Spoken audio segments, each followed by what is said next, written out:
guys, my name is Braynerd, and today I'll talk about the first world poets. At the beginning of the 20th century, Europe was torn apart by war online in the 40s.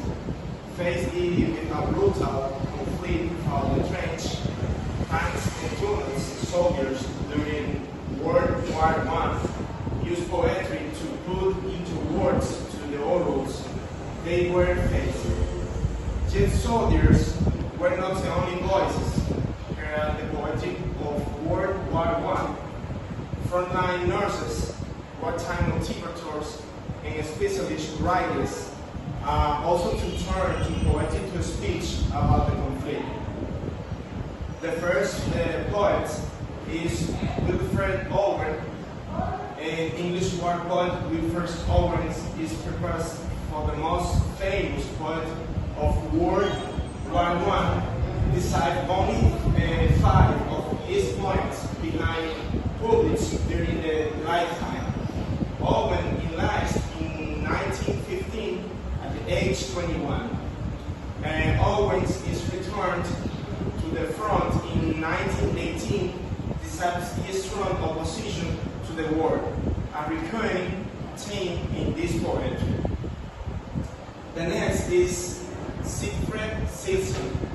Sisson was another Canadian poet during World War I, vividly describes to the horrors of the he believed to be dynastic war for the foreign nationalistic purpose. Sisson wrote over 100 anti-war poems before receiving at the end of the leaving activity in duty in the 1918, going to propose a long career as a poet, novelist, and lecturer. Robert Graves, the son of an Irish Gaelic poet, Robert Graves left a nun and scholarship at Oxford University in 1914 to serve as junior officer in the war.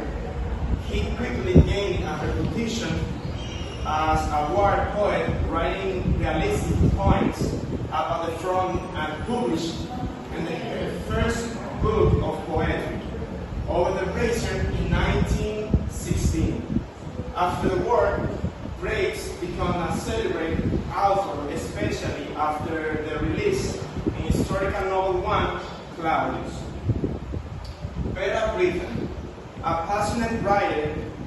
Vera Brittain was a student at Oxford University when war broke out in 1914.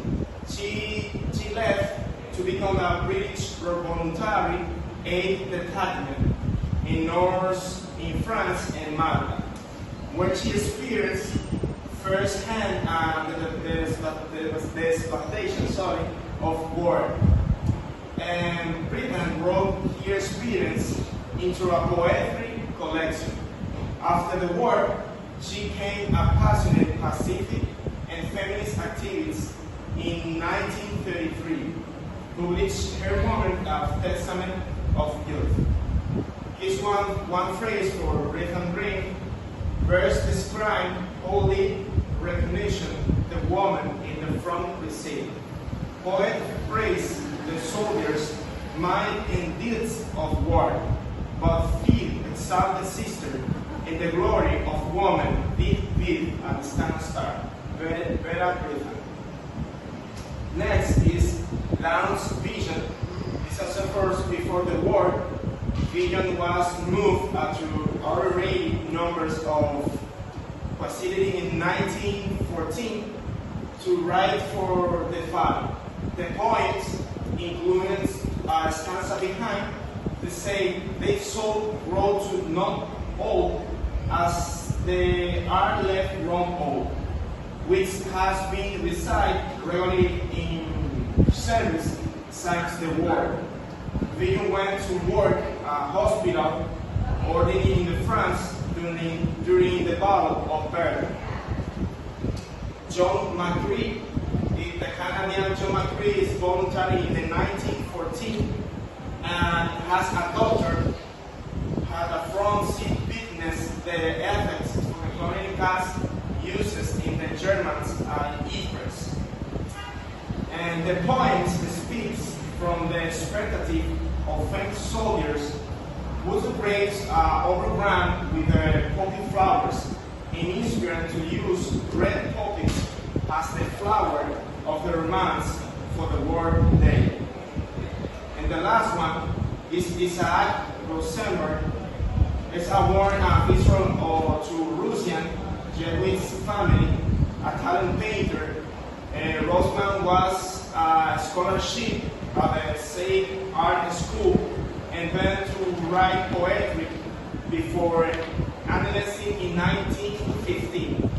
During the war, his poems reflect in of Anglo-Jews, describe to experience of the war using metaphors from the Old Testament.